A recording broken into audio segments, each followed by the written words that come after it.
Hindi po lingid sa ating kaalaman ang proyekto ng gobyerno na build, build, build. Di po ba?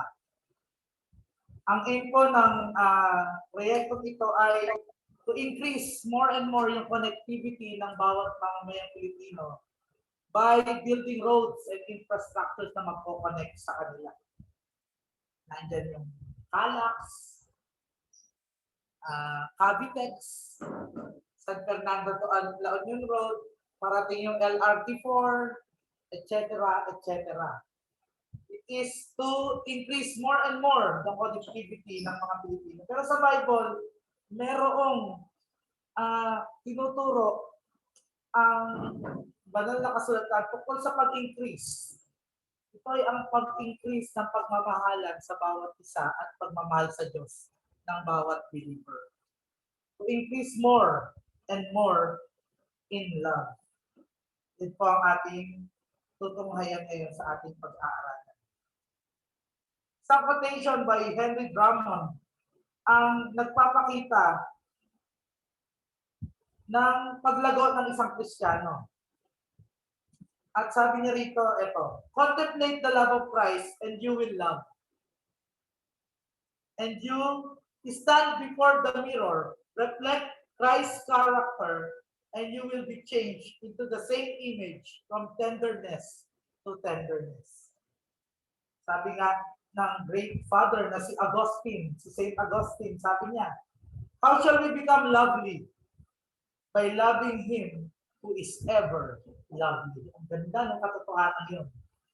Sa panimula pa lang, bago pa tayo tumungo sa verse, makikita natin ang centrality, ang preeminence ni Kristo bilang pinagmumulan at dinadaluyan ng pag-ibig na dapat makita sa isang Kristiyano. So basahin ko muli natin yung ating verse. This time in the ESV, babasahin ko. Philippians 1:9. And it is my prayer that your love may abound more and more with knowledge and all discernment. Purihin ang Panginoon sa pagtabasa ng kanyang salita.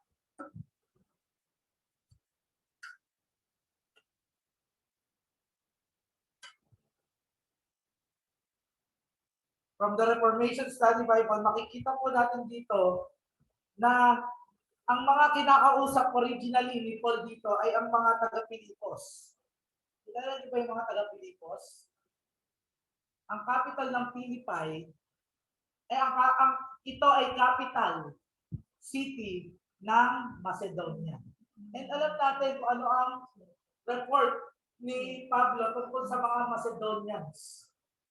Sila yung mga walang-wala na nga, pero sa pag-ibig, sa mga manggagawa ng Diyos, nagbibigay pa ng lampas sa kanilang nakakayanan. Ito po yung kinakausap niya. It is a joyous friendship letter ng Apostol Pablo para sa mga Macedonian believers. And he is urging them, nagmamahal na kayo sa kapatid, nagmamahal na kayo sa mga lingkod ng Diyos, nagmamahal na kayo sa Diyos, but increase more in loving them. Ito yung sinasabi ni Paul sa kanila. Mga faithful supporters ni Paul to. Ito yung kinokomment niya, na walang-wala na kayo, nagpadala na kayo sa akin. Maaaring nung time na to, nasa room, nakakulong si Paul nung kanyang isinulat tong friendship letter na to sa mga first century Philippians. At ine-encourage niya sila na lumago pa kayo dyan sa ginagawa niya. Ipagpatuloy niya yan. Increase more and more in loving God and loving others. Ano yung pinaka-message niya? Sabi nga ni Jerry Bridges, kinote niya yung 1 Thessalonians 4:9-10. Puntahan po natin yun. 1 Thessalonians 4:9-10. Sabi niya, ito raw yung responsibilidad para matupad itong verse natin. Itong Philippians 1:9.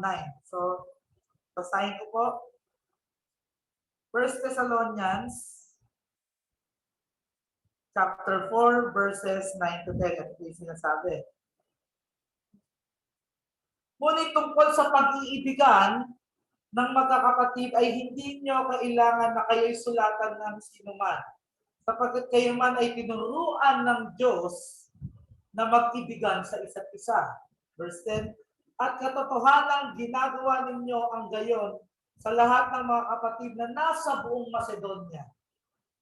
Ngunit aming hinihiling sa inyo mga kapatid na higit pa rito ang inyong gawin. This is a reference and a parallel verse na itong verse na pinag-aaralan natin. Ito ay paninikluhod o encouragement o request ni Paul to these already loving Macedonians na nagmamahal sa kanilang kapatid at sa Diyos, na increase pa ito. And alam niyo po, in the timeless principle ng Bible, may mensahe ito para sa atin. At ito po yung mensahe natin ngayong araw ito.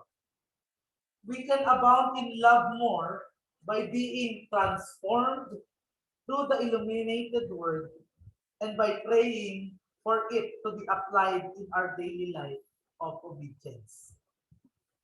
Tayo ay lalago pa sa ating pagmamahal kapag tayo ay binago ng pinagliwanag ng banal na Espiritong salita ng Diyos at sa pananalangin na itong mga nagliwanag na salitang ito ay mailapat natin sa ating pang-araw-araw ng pamumuhay ng may pagsunod sa salita ng Diyos, sa ating natutunan o napagliwanag sa atin.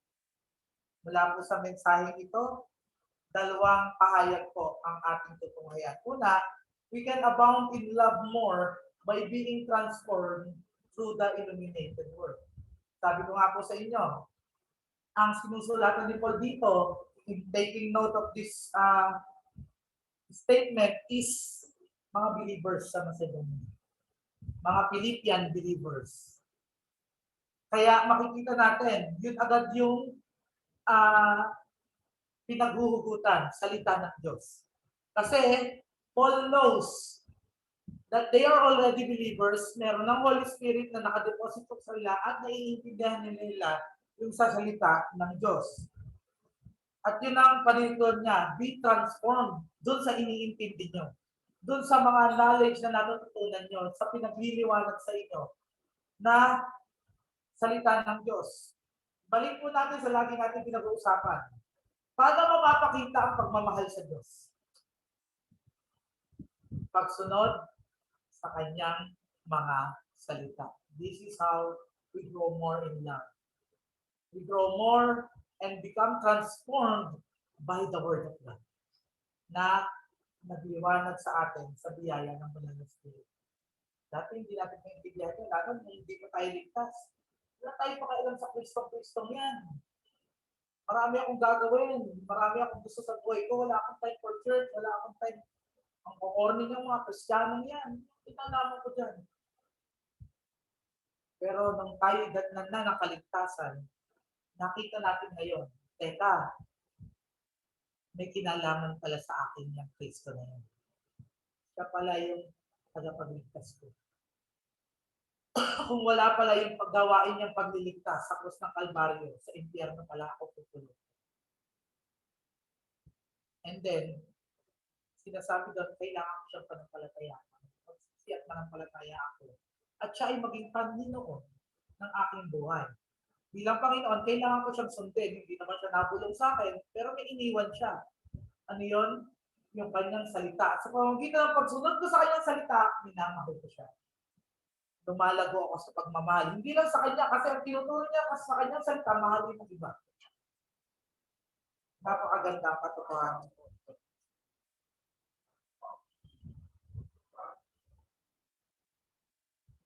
At itong verse natin pinag-aaralan, it comes with a prayer. Ito po ay prayer ni Apostol Pablo para sa mga Philippians. I pray. It is my prayer that you grow more and more with knowledge and all discernment, so that your love may abound, para lumago pa ang inyong pagmamahal sa akin at sa inyong kapwa. Makikita po natin yung sinasabi din sa ibang verses sa Bible, like sa 1 Corinthians 13:13. So now faith, hope, and love abide. These three, but the greatest of this is love. Makikita natin na importante ito sa mga itinuturo ng Panginoon na dapat magkaroon tayo. Yes, magkakaroon tayo ng faith, dapat. Pero yung faith natin pagdating sa langit, realize na yun. Makikita na natin yung pinananampalatayanan natin. Hope, umaasa tayo na after this life, we are going to eternal life. Pag nandun na tayo, wala na yung hope. Na-realize na rin. But love, na naandito ngayon na pinakita sa pamamagitan ni Kristo, magre-remain, will go more and more sa langit. We will know Him and grow in the knowledge of Him more and more. Napakaganda katotohanan dito. Tapos sabi ni Jerry B. Jeselec sa kanyang devotional book na Holiness Day by Day. Ito sinabi niya. He gives a good application pointer saying, if we want to abound or grow more in love, we must saturate our minds with scriptures that describe love and shows its importance. Saturate. Hindi ba kayo nagtataka kanina nag-uusap tayo sa Sunday School tungkol sa membership? Bakit meron tinatawag ng minimum commitment? Kasi we are required to love each other as one body. How can we love each other kung hindi tayo saturated ng mga means of grace na kung saan tinuturo yun sa atin? Ito nga po, naging mo sa atin. Medyo na sumasak sa page nito. I'll try to continue.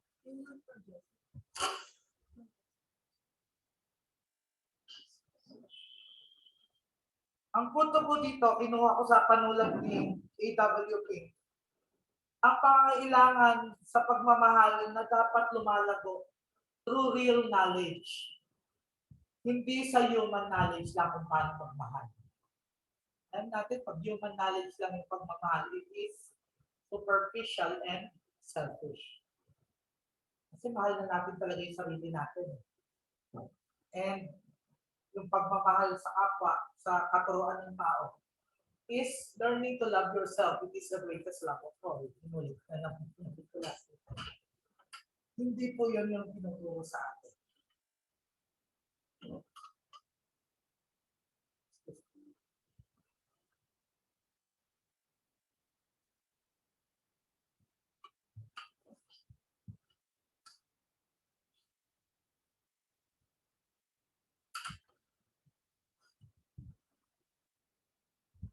Ang ating pong kaalaman sa salita ng Diyos ay dapat hindi lang head knowledge. Tago sa puso, sa konsensya natin. Hindi nito dapat binabiolate yung conscience natin kasi hindi natin matanggap. Ang sinasabi rito, it must be conscience informed. Kaya ito ay nire-require na ma-instruct tayo ng salita ng Diyos. Ano yung instruction? Kalimitan yun, binabago yung mali nating kaalaman. We will be instructed on what is right according to the word of God. So this is one of the prerequisites for love to abound. Para lumago. Una, lumago ka sa knowledge of God. So makikita natin yung katotohanan. Walang shortcut. You cannot really obey God's commandment and say you love Him without knowing Him and without applying that knowledge in your daily life.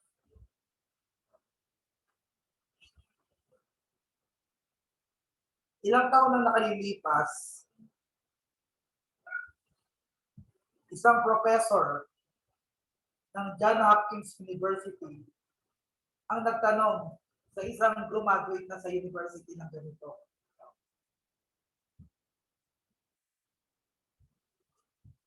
Merong 200 boys, ages 12 to 16.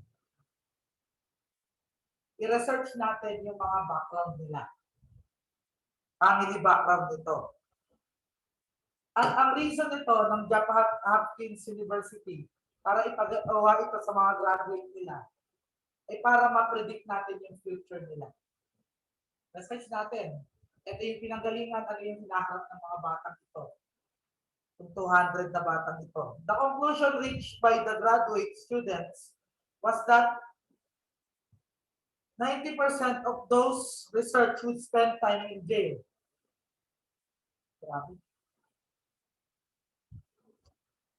The final chapter of this study would not be completed until 25 years later. Alam nyo, itong study ito, after 25 years, itong mga batang ito sa isang lugar na in-study nila, napatunayan na mali yung pinredict nilang future ng mga batang ito. Bakit? Natutuwa ko ngayon. True story ito, kahit illustration ito.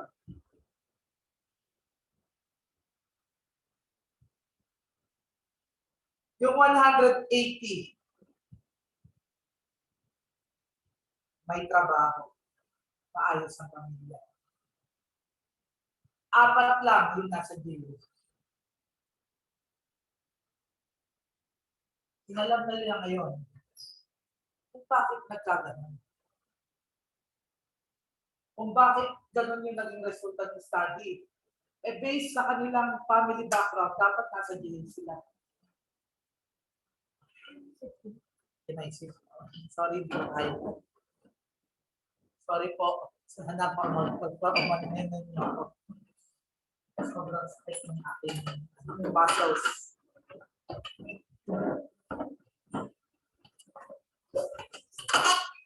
So bakit ganon yung resulta ng study? Bakit taliwas dun sa pinlano nila? Alam niyo po kung anong dahilan? Yung 200 batang yun, may isang teacher. Isa lang na naging teacher na nagmahal sa kanila. Common grace wise to, hindi Kristiyano. Pero minahal sila. What more God through His Word? Kung yung isang teacher nagturo sa mga batang yun ng pagmamahal sa kanila, what more the Word of God sa atin bilang mga it will teach us really to grow more in our love for God and for one another. So, wag po natin ipagwalang bahala. Ako, bagamat nakaupo ngayon, ang sakit ng simula ko, nagpapasalamat ako sa Panginoon kasi may natututunan pa tayo sa salita ng Diyos. Wag po natin itong pagwalang bahala. Kasi ito ay para sa atin din kapakanan bilang mga Kristiyano. Yun ang inuutos ng salita ng Diyos. At makikita natin, Paul praying. I pray, it is my prayer that your love abound more and more with knowledge and discernment. So hindi lang po ito knowledge, may discernment. Ibig sabihin, bukod sa karunungan na pinagkakaloob ng salita ng Diyos, meron itong assent. Ang assent, ibig sabihin, maniniwala ka talaga dito. And then meron itong pag-grow. May application ito na ina-apply mo sa buhay mo. It is a challenge for us not to neglect yung mga pagkakataon na tayo makatunghay sa salita ng Diyos at magpaturo dito. Dahil ito ang pinaka-root upang tayo ay matransform at patuloy na lumago sa ating pagmamahal sa Diyos at sa kapwa natin, believers man or unbelievers. Ito yung mag-uudyok sa atin, magpapaalala sa atin palagi ng gospel at magdadrive sa atin, kailangan ko i-share itong gospel na ito. And then, ito rin yung magsasanctify sa atin. Kailangan kong gawin to kasi anak na ako ng Diyos. Ito yung magta-transform from ginagawa natin na labag sa salita ng Diyos patungo sa gagawin natin na naaayon sa salita ng Diyos. The illuminated Word of God. Without illumination, malabo to, kapatid. Kung wala ang banal na spirito, malabo to, kapatid. Kung hindi ka pa-believer, malabo to, kapatid. Yan ang tawag ng gospel. Gawin kang believer. Para ikaw ay naminahal ng Diyos undeservedly through the death of His Son at the cross, 2,000 years ago ay makapagmahal ng iba dahil una kang minahal ng Diyos. Pinatawad ka sa iyong mga kasalanan sa pamamagitan ng Panginoon Jesucristo. Pinagsisi ka dito at binigyan ka ng pananampalataya na magdadala sa iyo sa buhay na walang hanggan. Yun yung ultimate love na ipinakikita sa atin na we must grow in the love of Christ. Yun yung angkla natin kung bakit makakayanan natin na magmahal ng iba. Kasi we are undeserved. 0% ang pagka-deserve natin. Pero minahal pa rin tayo ng Diyos. Walang merit. Anong ambag lang natin? Kasalanan. Napakagandang katotohanan po ito para sa atin na dapat malaman. We as believers have a far superior teacher. Kung may teacher yung 200 bata, tayo, we have a far superior teacher, the Holy Spirit, illuminating to us the Word of God.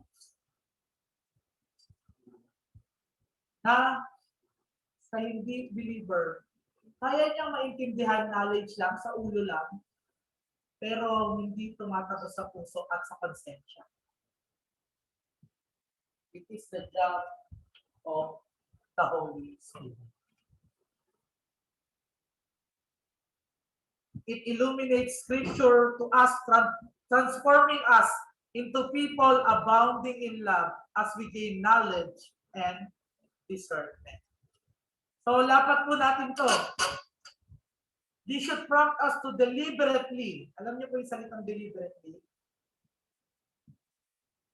Sinasadya. Deliberately and responsibly. We take that as a responsibility. Human responsibility. To devote time to the study and meditation of Scriptures. May kapatiran po tayo, inayos ko yung schedule. Sa schedule niya, ang pinakamaraming oras tungkol sa Bible.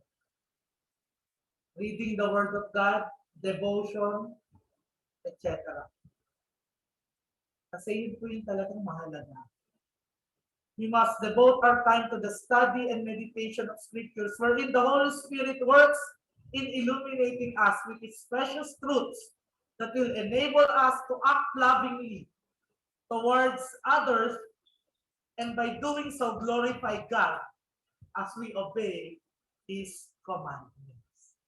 Yan ang katotohanan. Isang true story po. One winter in Chicago, sa Amerika po to, a young man of dissipated habits, sabihin malalak na mga ang kanyang mga gawin. Siguro kung sa atin, ito yung lulog na drug addict or salot ng lipunan, ano? Was happily converted to God. Naging Christian.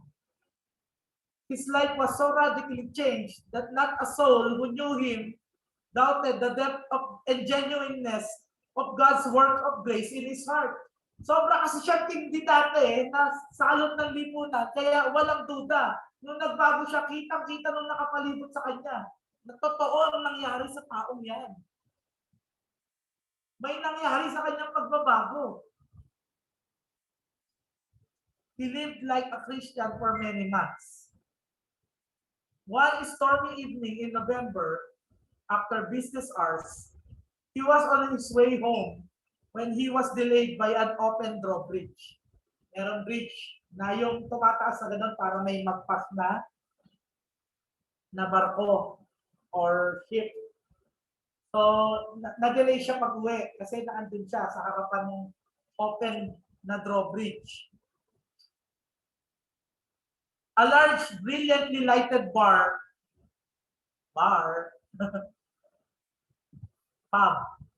nightclub, ay nasa kanan niya habang iniintay niyang bumaba yung bridge.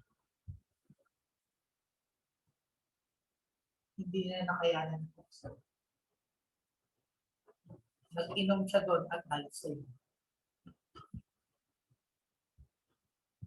Down na down siya. Kasi Kristiyano na siya eh. May struggle sa kanya. Alam niya mali yung ginawa niya. Dinadoubt niya yung Christianity niya. Nagwi-weep over siya, nagsasorrow over siya sa sin. Pero alam niyo, may dumating na dalawa.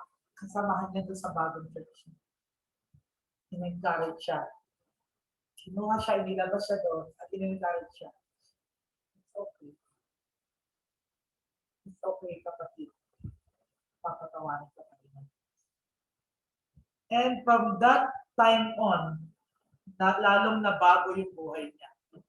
Naging pastor siya. Naging isang minister siya. Salita ng Diyos. You see, unang-una ang katotohanan, ang pagmamahal sa atin ng Diyos nagtatransform sa buhay natin.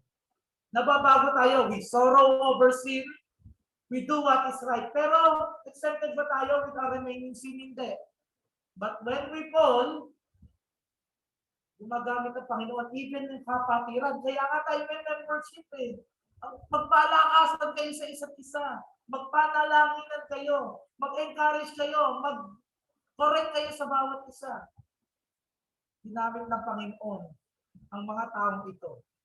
Una, yung salita ng Diyos ay pinagliwanag dito sa salot ng lipunan ito. Siya ay na-transform nito. Sa kanyang pagkakasala, merong mga taong ginamit sa kanya na ang pagmamahal sa kanya ay siya ganun na nga lang na nag-aabound at tinulungan siya para makabangon siya ulit bilang kapatid sa Panginoon. At nag-lead yun sa biyaya ng Panginoon na siya ay maging tagapanguna o pastor ng iglesia. This is a true story, mga kapatid. Hindi ito gawang kwento lang. That's what the Word of God can do through the Holy Spirit. Ito lang yung tanging revelation na iniwan sa atin ng Diyos para sa ating una salvation, para matransform tayo, and patuloy na matransform into our sanctification. Nawa matatman tayo ng Diyos na naliwanagan sa katotohanan ito tungkol sa kanyang salita. Ito yung key. Ito yung anchor. Ito yung maglilid sa atin para matuto na sundin ang salita ng Diyos, na mahalin ng Diyos. At sa mga sinusunod natin, tinuturuan tayo na mahalin ang ating kapwa, gaya ng sarili.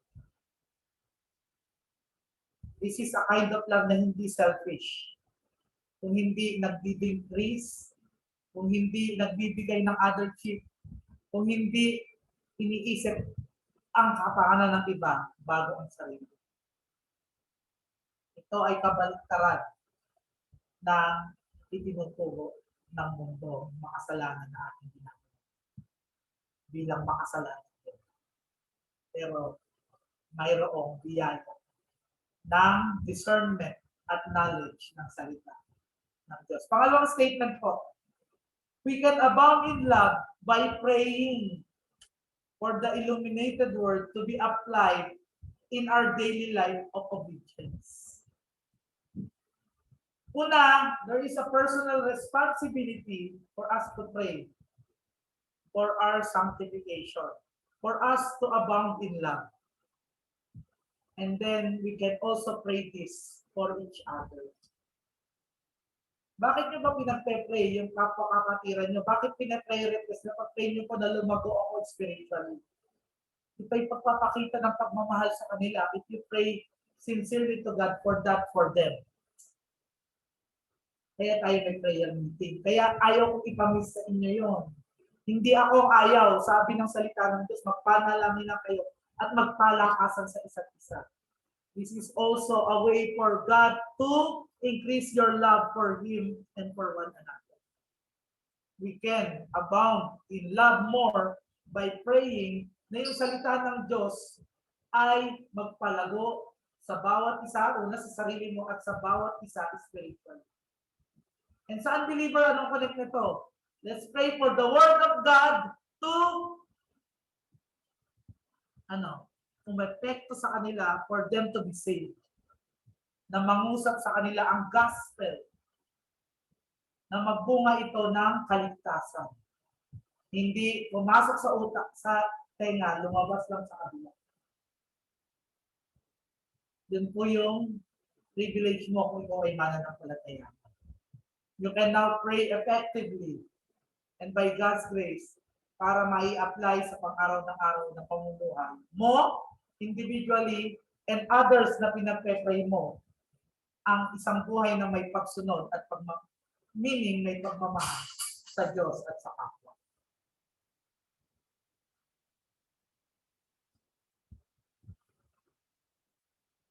Sabi ni R.C. Sproul in taking note of this point.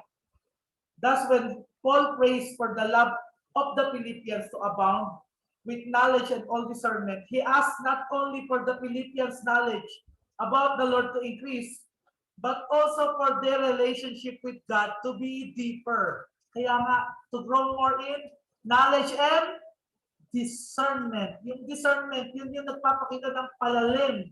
I-discern mo talaga, hindi lang basta nalaman mo. Sasaliksikin mo siya. Aaralin mo at i-apply mo kung paano gawin yung nalaman mo na salita ng Diyos. Yun yung pinagpe-pray ni Paul. In fact, he prays for his love and knowledge to grow and penetrate all their relationships. That their affection and intimacy with their brothers and sisters will also increase. From Paul to the Philippians, ang prayer niya, yung love niya mag-increase sa kanila. And then from the Philippians to each other, yung love sa bawat isa ay mag-increase. Ito ang prayer ni Paul. And in the timeless principles of the Bible, this should be our prayer for ourselves and for others. Na tayo makapagmahal tayo sa Diyos sa pamamagitan ng pagmahal natin sa sarili natin.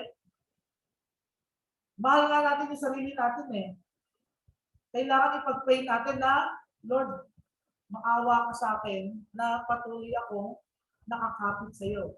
Nag-a-abound sa pagmamahal sa iyo sa pamamagitan ng hindi ko pagbitaw sa iyong mga salita at patuloy ko sasaliksik pag-discern dito sa tulong ng banal na. And then, you extend that to others, especially in the household of faith. Alam niyo po, ang kalimitang kasalanan natin, kasama ako, is when we see the fault of fellow believers. Ang una nating reaksyon, batikusin sila. Ang una nating reaksyon, i-down sila, pag-usapan sila, i-mention, i-highlight yung pagkakamali nila. Pero iba po yung tinuturo ng Bible. Ipanalangin natin sila na huwag magpatuloy sa pagkakamali nila. Kasalan. We must always aim in our prayer, in our hope, in our love for fellow believers for their restoration and continued abiding in Christ. Nawa, baguhin tayo ng Panginoon. As we see others na bumabagsak, let us have compassion para sa kanila. Let us have this mind, like the mind of Christ, na yung Bruce Reed, hindi niya puputulin-tuluyan yan, yung uway na mapuputol na. Yung isang kandila na meron na lang isang tuldok na apoy, hindi niya yan pipisain para mawala. We must have the compassion and the mind of Christ with regards to loving others. Lalo na in their time na sila ay nagfe-fail. Madali silang mahalin. Madali sila sa time na sila ay kamahal-mahal. Paano pag hindi? Will we forsake them? Will we be, tayo pa yung magdadagdag? Na paano kung yung lasing yung dalawang mga fellow believer nung bagong believer na salot ng lipunan, imbis na tulungan siya doon, kinondem pa siya. Lulugbok siya. Mare-reinforce lalo na hindi yata ang tunay na Kristiyano. Lalo siyang masasadlak sa self-pity. Pero hindi, ang ginawa ng dalawa, in-encourage siya, tinulungan siya. And nagbunga yun sa buhay ng tao. Hindi natin alam, pwede tayo ang gamitin ng Panginoon for others para sila ay maging kagamit-gamit pa at lumago rin sa pagmamahal sa Panginoon. Nawa matagpuan sa atin yun. Yun po yung application nito. Abounding in love means, bilang punto, looking to the Lord in prayer for the illuminated scriptures to work in their lives by way of obedience. Love, sabi nga dun sa Romans 13:10, love does no wrong. So we must do things that love dictates in scriptures. Because love does no wrong to a neighbor. Therefore, love is fulfilling of the law. Pagsunod sa Diyos.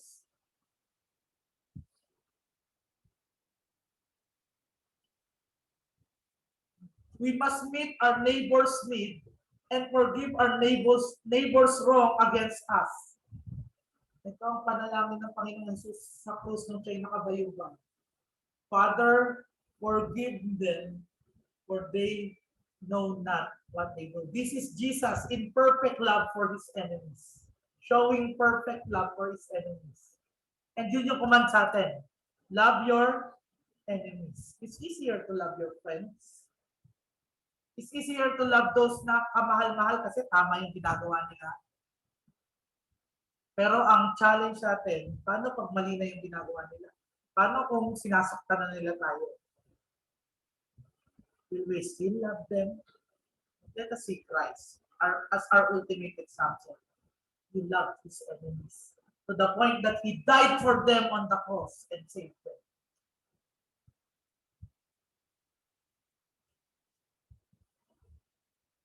Put others' interest before our own. That's called selfishness or selflessness.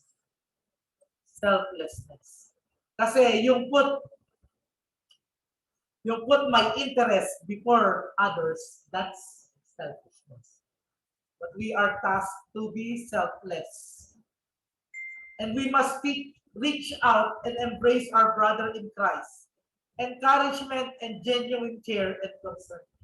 Hindi pakitang tao lang.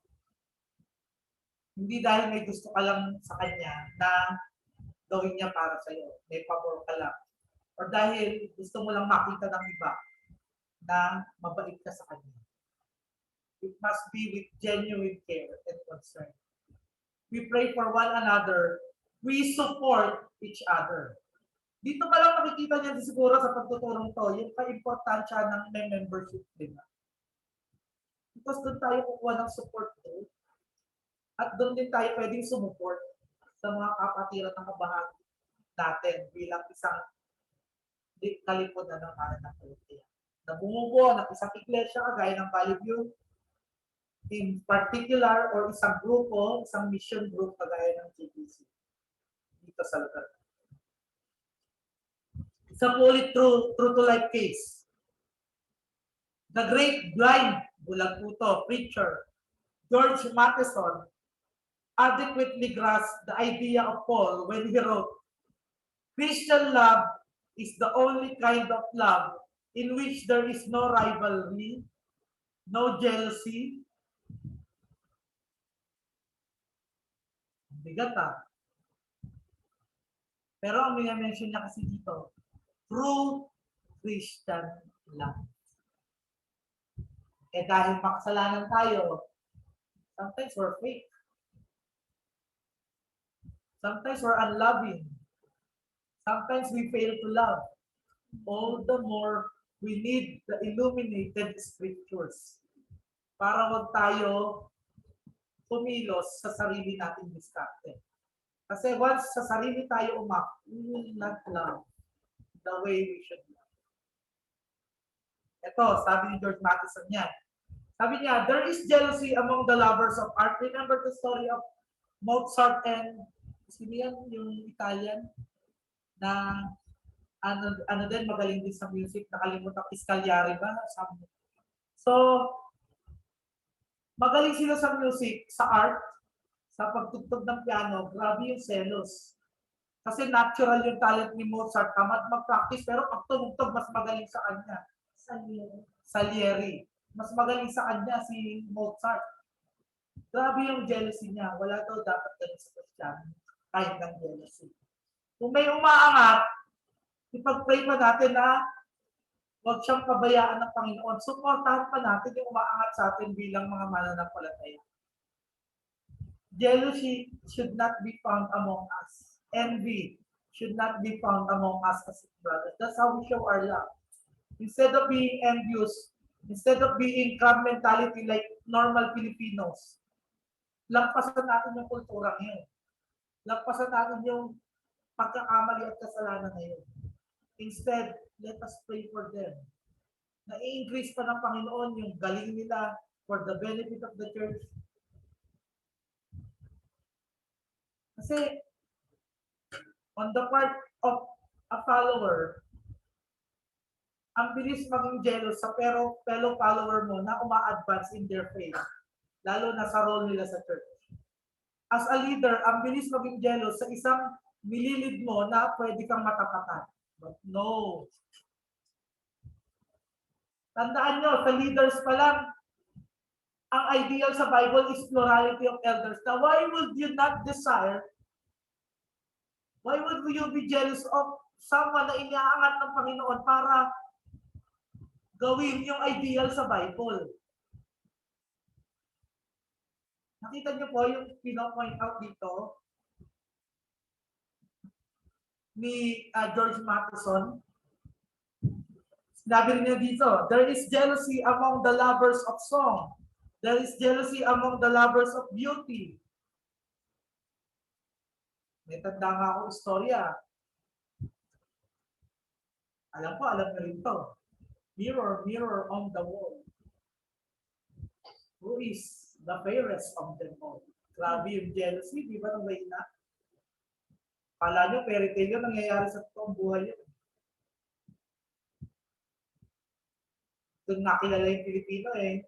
Tayo Kristiyano, hindi dapat tayo doon nakilala, mga kapatid, as application.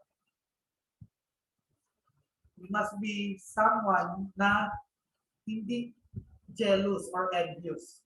The glory of natural love is its monopoly. To say it's mine. But the glory of Christian love is its refusal of monopoly. The spiritual artist, the man who paints Christ in his soul, who's is striving to be Christ-like, wants no solitary niche in the temple of fame. Hindi niya gustong mag-grab. Laging sinasabi niya, Lord, itago mo ko sa kalwalhatian mo. Lord, not my will be done, but your will be done. Lord, create in me a clean and pure heart. Lord, help me to obey your commands and to love you and to love others. He is, sabi ni Matheson, he is the first of his profession. There is not one that can hold a candle to him. Hindi dapat ganito. Na parang, pag nawala ako sa church na to, bagsak to. Kasi ako inaasahan nila. Ganun. Itong traffic ministry, pag wala to, hindi ako kasama, hindi tutuloy yan. Ako leader niyan eh. Itong JBC, pag nawala ako, tignan natin kung anong nangyari. That's pride. That's hindi dapat makita sa atin. Ang bigat, no? Kasi bilang makasalanan, ang dali natin mag-fall sa mga traps na to. Pero may biyaya ang Diyos na andyan ang kanyang salita. Na kung tayo ay diligently mag-gain ng knowledge and discernment dyan, it will teach us to be genuine lovers of God and lovers of others. Sabi nga dito in ending ni Matheson,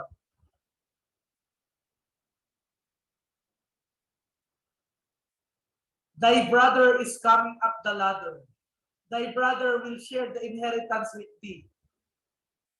Anong, pag narinig mo yun, may umaangat na kapatid. Meron din na naging Christian na makakasama mo sa inheritance of the saints. Ano dapat ang ramdam mo? I will pray for that brother. I will continue to love that brother na siya ay magpatuloy, na siya ay lumago sa kanyang pananampalataya instead of zealous. Ayaw mong masapawan. Ayaw mong mapangunahan. Let us think of these things. Sabi ni Matheson, this is abounding love applied. Loving God by obeying the word that commands us to love others. In conclusion, we can do all things. Understanding and applying love principles of the Bible only upon, sabi dito, only upon our dependence to the Holy Spirit. Kita-kita na dito agad, we cannot do it on our own accord, on ourselves, on our own effort, on our own merit. We must depend. We must pray for grace so that God will help us to depend fully on the Holy Spirit, who works in us, sabi sa Bible, to will and to act in love according to His good purpose by His illuminating of Scripture truths in our hearts. Sabi ng Gospel Transformation Bible, that it is a challenge to grow in love, knowledge, and discernment. So yun daw yung challenge sa bawat mananampalataya. You must grow in love, knowledge, and discernment of the Word of God. This is only possible by the working of the Holy Spirit. For the scriptures that teaches us knowledge about love for God and others can only be discerned. Yung discernment na word dun sa verse natin pinag-aaralan. Spiritually. Hence, only believers raised by God to embrace by faith the gospel of salvation in Christ alone, the same gospel that sustains and guides them in their pursuit of godly living is enabled to understand and truly grow more and more in love for God and others. Ang tanong po dito, believer ka na ba? Kung hindi ka pa believer, at kung may kakilala pa kayo naman na hindi believer, ito lang yung mensahe ng Diyos para sa kanila. Ang Diyos, dahil ikaw ay makasalanan na hindi kaya iligtas o walang pag-asa na makatakas sa paghatol ng apoy ng impyerno dahil sa kaparusahan sa kasalanan mo, ay pinadala ng kanyang bugtong na anak. Walang iba kundi ang Panginoon Kristo na nabuhay ng perpekto, namatay sa krus ng Kalbaryo upang ang sino man na sa biyaya ng Diyos ay magsisi at mananampalataya ay pagkakalooban niya ng kaligtasan at buhay na wala. At magkakaroon ng pagbabago bilang nasa mundong ito, ang ama ay ang si Satanas, magiging tagalangit at ang ama ay ang Diyos. At nawa po maging malinaw sa atin yun. Why we share the gospel? It is to share the love of God first and foremost to undeserved sinners na dati tayo na sabi nga sa Bible, who we were formerly as. Sabi ng 1689 Baptist Confession of Faith na ating tinatayuan bilang GBC. Chapter 1, number 6. Nevertheless, we acknowledge the inward illumination of the Spirit of God to be necessary for the saving understanding of such things as are revealed in the Word. It always begins with the Holy Spirit. Anong meaning nito? Hanggang mag-share ka lang ng gospel, hindi ikaw yung mag-focus para maligtas yung sinila. At hindi rin sila ang tatanggap para maligtas sila. Yun yung kamalian yung pinanang kanina. Kasi ang work is started by the Holy Spirit to regenerate, to make born again yung mga patay sa kasalanan ng tao. At sila ay makapagsisi at malampalataya sa Panginoon sa Kristo bilang Panginoon, bilang tagapagligtas niya. Biblical love, sabi ni John MacArthur, is wise and judicious. fair. Matalino, pinag-iisipan, hindi blind. And fair. Hindi yung hahamakin mong lahat. Mahalin ka, masunod ka lang. True knowledge, it carefully assesses self and circumstances so that it discerns the right way, the biblical way. Biblical love is controlled by the Holy Spirit and directed by the Holy Scriptures. Sabi ni Sinclair Ferguson, biblical love cannot grow strong unless it is in the context of increased spiritual knowledge and discernment. Love and insight need to go together. To love is to have the motivation to help. Discernment enables us to see what the real need is. Love means we have compassion. Discernment means that we see the situation clearly and realistically. Kaya nga hindi blind ang pag-ibig ng tao. Realistic to. Actual. May practical application po. Sabi ng RSB, before I end in prayer, Christian belief, knowledge, and all discernment comes to expression in Christian life. The more you know as a Christian from the Word of God, and by the grace of God, the more you can apply it lovingly to yourself, to God first and foremost, to yourself in your spiritual growth, and to others, believers or unbelievers. Let us grow more in love. Let's pray. Maraming salamat, Panginoon, sa patuloy na pangungusap niyo sa amin nila sa Nawa nga po, turuan mo kami na magmahal. Ang naaayon sa tinuturo mo na biblical love. To love our others more than we love ourselves. To love you first and foremost. And to share your love. And to grow more in love and discernment of you. Our mighty God. Our loving. This we pray in Christ's name.